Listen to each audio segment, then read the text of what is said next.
Hello दोस्तों, नमस्कार। आप सभी लर्नर का मेरे यूट्यूब चैनल यम के क्लासेस में हार्दिक स्वागत है। आज हम लोग एनसीईआरटी क्लास 6 लेसन 5 का दूसरा पार्ट कवर करेंगे।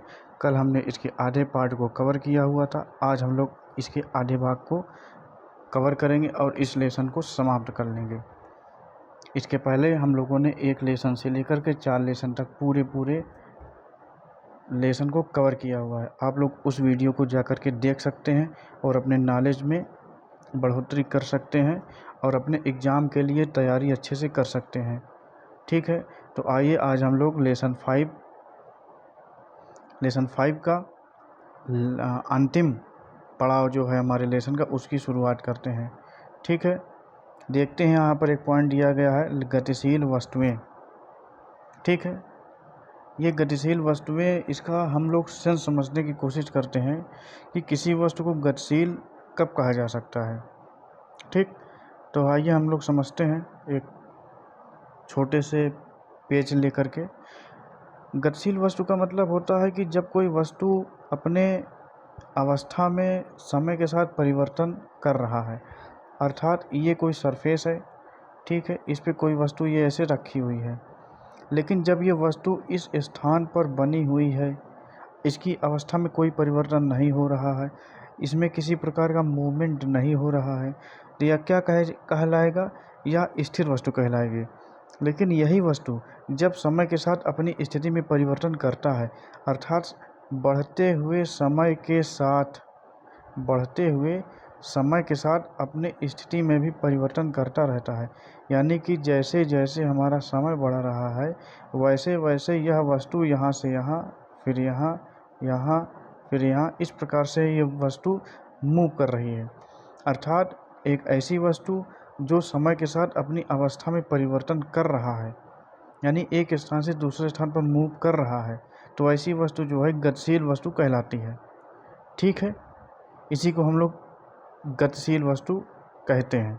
ठीक, इसका सेंस भी दिया गया है कि कोई वस्तु गति में तब कही जा सकती है जब किसी संदर्भ बिंदु के सापेक्ष उसकी स्थिति समय के साथ परिवर्तित होती है। यदि किसी संदर्भ बिंदु के सापेक्ष किसी वस्तु की स्थिति में समय के साथ परिवर्तन नहीं होता है तो वह वस्तु स्थिर अवस्था में रहती है। जो बात अभी हमने आपको समझाई वही बात यहाँ पर लिखी हुई है। आगे हम लोग पढ़ते हैं। दीपा ने बस में अपने चारों ओर देखा, फिर ध्यान दिया कि सभी साथी यात्री बैठे हुए हैं। उसने 1 मिनट बाद फिर अपने चारों ओर देखा और पाया कि वे अब भी अपनी सीट पर बैठे हुए हैं। वह आश्चर्यचकित हुई। क्या ये गतिशील हैं? उसने अपने आप से प्रश्न किया। उसने निष्कर्ष निकाला कि यात्रियों की स्थिति समय के साथ परिवर्तित नहीं हो रही है, अतः निश्चित ही वे स्थिर हैं। तथापि जब उसने बाहर देखा तो उसने पाया कि गतिशील है, क्योंकि बाहर की वस्तुओं के सापेक्ष उनकी स्थिति बदल रही है। अर्थात ये एक बस में बैठी हुई हैं और बस में कई सहयात्री भी हैं, लेकिन जब वो बस के अंदर की स्थिति देखती हैं तो सभी यात्री अपनी अपनी सीटों पर बैठे हुए हैं और गतिशील अवस्था में नहीं है। लेकिन जब वो बस के बाहर देखती है तो उसकी स्थिति में परिवर्तन दिख रहा है, अर्थात बस जो है मूवमेंट में है। यानी मूवमेंट का मतलब ये होता है कि बस समय के साथ अपनी स्थिति बदल रही है। तो बस के बाहर की स्थिति क्या दिखाई दी? कि बस के बाहर की स्थिति ये दिखाई दे रही है कि समय के साथ साथ उस बस में मूवमेंट हो रहा है, उसके साथ उनके सहयात्री भी बस के साथ ही आगे बढ़ रहे हैं। ठीक, आगे देखते हैं। संदर्भ बिंदु यह सुनिश्चित करने के लिए महत्वपूर्ण है कि एक वस्तु स्थिर है या गति में है। यदि दीपा स्वयं को संदर्भ बिंदु मानती है तो यात्री स्थिर हैं, तथापि यदि वह बस से बाहर की वस्तु जैसे एक भवन को संदर्भ बिंदु मानती है तो यात्री यानी गति में हैं। यानी अगर बस की बाहर की किसी एक बिंदु को माने, बस के बाहर किसी एक बिंदु को स्थिर माने और अपने बस की अवस्था को देखे, तो उस बिंदु के सापेक्ष इस बस की जो स्थिति है वो मूवमेंट की अवस्था में है। ठीक, आइए अब हम लोग आगे देखते हैं। एक पॉइंट दिया गया है, गति के प्रकार। तो साइंस में गति के कई प्रकार हो सकते हैं, जिसका अवलोकन हम लोग अपनी आंखों से भी डायरेक्टली कर सकते हैं। तो गति के कई प्रकार के अंतर्गत आइए हम लोग समझते हैं गति के प्रकार के बारे में। एक गति होती है सरल रेखीय गति। क्या होती है? सरल रेखीय गति, यानी कि कोई सरफेस है, ठीक है, और कोई व्यक्ति है, ठीक, ये एक व्यक्ति है और एक वस्तु है ये, ठीक, और जब ये इसको धक्का देता है और धक्का देकर इसकी अवस्था में परिवर्तन कर देता है, अर्थात समय के साथ साथ इसकी अवस्था में परिवर्तन होता है, अर्थात वस्तु अभी यहाँ है तो कुछ समय पश्चात ढकेलने पर ये यहाँ आ जाती है, फिर और आगे बढ़ जाती है। इस प्रकार से जब यह व्यक्ति किसी सरल रेखा में किसी वस्तु को धक्का देकर आगे की ओर सरकाता है और समय के साथ साथ उसकी अवस्था में परिवर्तन कर देता है, तो उसको जो है सरल रेखीय गति कहा जाता है, ठीक है।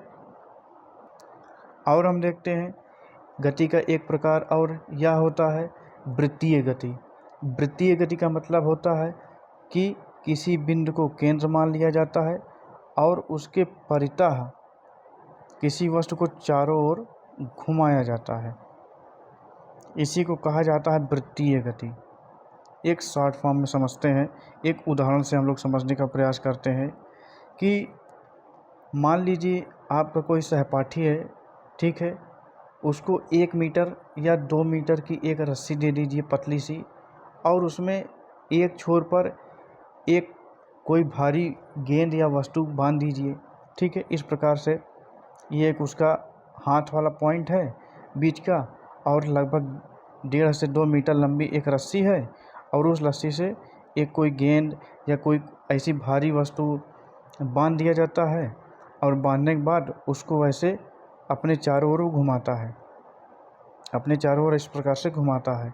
जिस प्रकार से हम क्या देखते हैं कि यह एक वृत्तीय गति का उदाहरण है, यानी उसका जो हाथ की उंगलियां हैं वो उस वृत्तीय गति का केंद्र है, और उसके चारों ओर जो रस्सी के सहारे उसकी जो मूवमेंट हो रही है वो उसकी वृत्तीय गति का एक उदाहरण माना जा सकता है, ठीक है।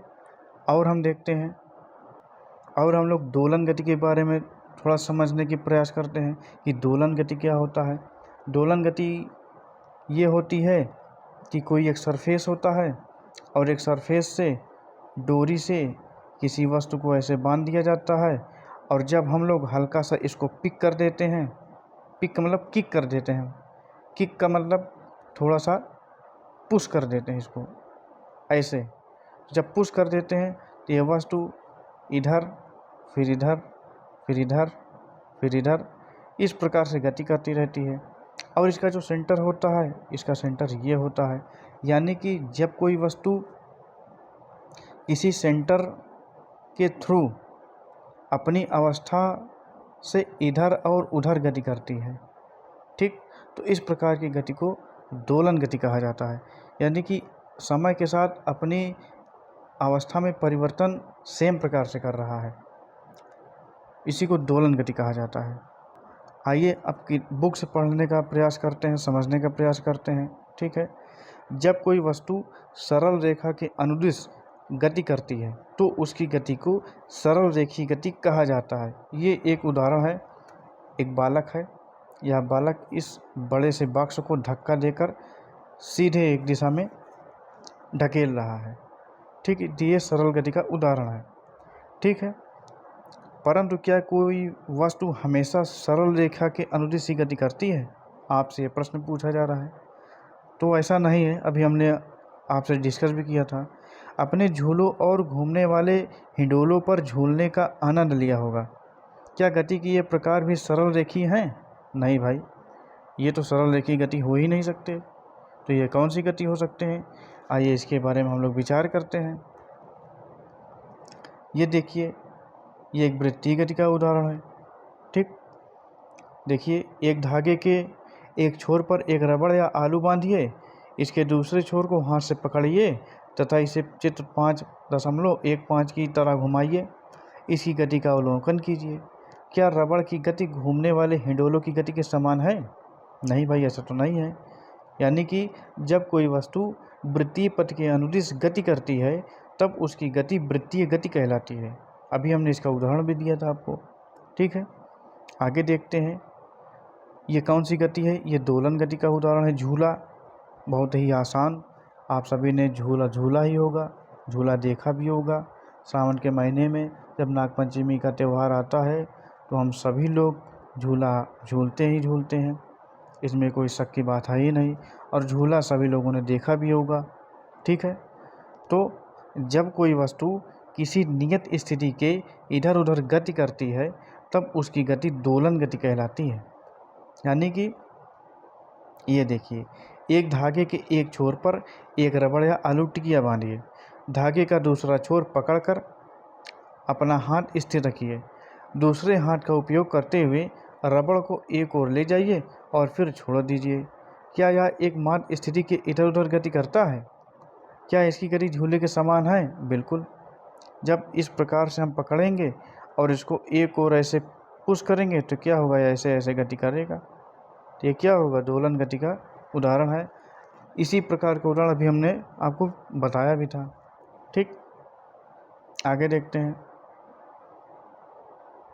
ये यदि कोई वस्तु एक निश्चित समय अंतराल के बाद अपनी गति दोहराती है तो उसकी गति आवर्ती गति कहलाती है।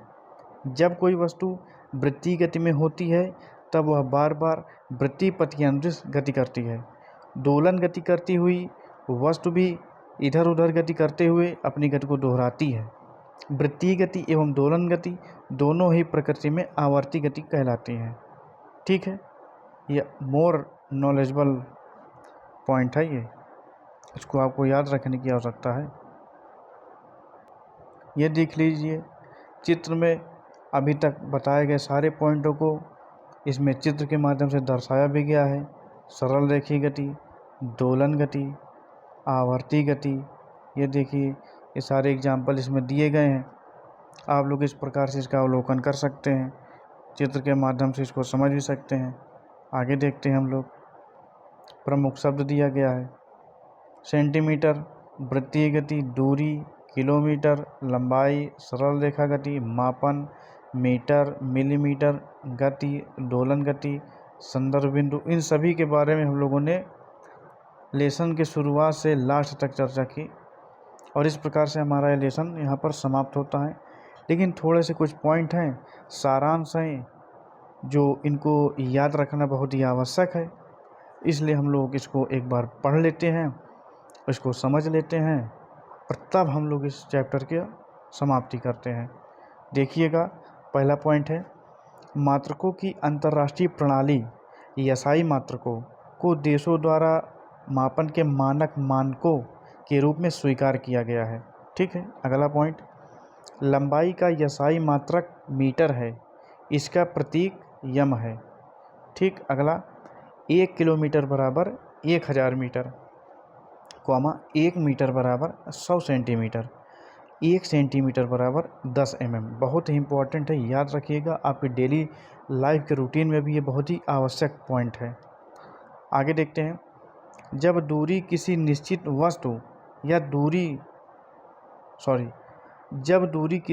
वस्तु या बिंदु के सापेक्ष बताई जाती है तब इस बिंदु को संदर्भ बिंदु कहते हैं। आइए एक बार संदर्भ बिंदु को समझने का प्रयास करते हैं। इनके कहने का मतलब ये है कि एक एग्जाम्पल ले लेते हैं, उसके थ्रू ज़्यादा समझ में आएगा कि ये एक पॉइंट है, इससे एक रस्सी बंधी हुई है, इसमें एक रबड़ का टुकड़ा बंधा हुआ है और इस पॉइंट के नीचे ये जो गेंद बंधी हुई है, इसको जब हम पुश करते हैं तो ये ऐसे ऐसे गति करती है, इसी को दोलन गति कहते हैं, ठीक है। तो हमने अभी समझा, लेकिन यहाँ पर बात यह है कि जब दूरी किसी निश्चित वस्तु या बिंदु के सापेक्ष बताई जाती है तब इस बिंदु को संदर्भ बिंदु कहते हैं। तो ये जो मेन पॉइंट है, जहाँ से ये क्रिया संपन्न हो रही है, उसी बिंदु को संदर्भ बिंदु कहा जाता है, ठीक है। आगे देखते हैं, एक वस्तु को गतिमान में तब कहा जाता है जब उसकी स्थिति किसी संदर्भ बिंदु के सापेक्ष समय के साथ परिवर्तित होती है। इसको समझने का प्रयास करते हैं। संदर्भ बिंदु यानी कि कोई सरफेस है और कोई वस्तु यहाँ पर है और उसका संदर्भ बिंदु, ये है मेन पॉइंट। और जब समय के साथ इस वस्तु की स्थिति में जब परिवर्तन होगा तो इस वस्तु के परिवर्तन स्थिति के परिवर्तन के साथ साथ उसका संदर्भ बिंदु भी बदलता जाएगा। लेकिन इसके पहली अवस्था और अंतिम अवस्था के बीच में जब हम लोग तुलना करते हैं तो लास्ट के सापेक्ष पहली अवस्था यानी लास्ट बिंदु के सापेक्ष पहला बिंदु, अर्थात यही इसका मेन संदर्भ बिंदु कहलाएगा। यानी जहाँ से उस मूवमेंट की शुरुआत हुई वही उसका मुख्य बिंदु संदर्भ बिंदु कहलाएगा। इसी बिंदु के सापेक्ष उसकी सारी स्थितियों का ज्ञान हम लोग कर सकते हैं, जानकारी एकत्रित कर सकते हैं। ठीक है, आगे देखते हैं। जब कोई वस्तु सरल रेखा के अनुदिश गति करती है तब उसकी गति को सरल रेखीय गति कहते हैं। ये सरल रेखा है और इसी के अनुदिश ये वस्तु भी गति कर रही है, ये क्या कहलाएगी? सरल रेखीय गति कहलाएगी। ठीक है, आगे देखते हैं। जब कोई वस्तु वृत्तीय पथ के अनुदिश गति करती है तब उसकी गति को वृत्तीय गति कहते हैं। यानी एक संदर्भ बिंदु मान लिया गया और यहाँ से एक दूरी करके एक वस्तु है, इसके चारों ओर ऐसे घुमाया जा रहा है, यही गति क्या कहलाएगी? वृत्तीय गति कहलाएगी।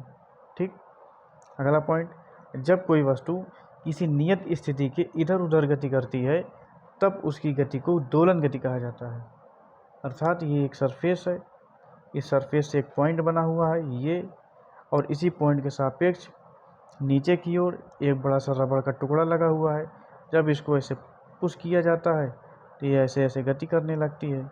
इसी को क्या कहा जाता है? दोलन गति कहलाता है। अर्थात एक निश्चित बिंदु के इधर उधर गति करना ही दोलन गति कहलाता है। एक सामान्य सी भाषा में हम लोग इसको समझ लिए। ठीक है, आगे देखते हैं। इस प्रकार से हमारे लेसन समाप्त होता है। जो चीज़ें आपको समझ में ना आई हो वो आप लोग कमेंट के माध्यम से पूछ सकते हैं। और इसके पहले हम लोगों ने लेसन 1 से लेकर के लेसन 4 तक संपूर्ण टॉपिक को कवर किया हुआ है। आप लोग उस वीडियो को जा कर के देख सकते हैं और अपने एग्ज़ाम की तैयारी कर सकते हैं। NCERT क्लास 6 लेसन 5 आज हमारा समाप्त होता है।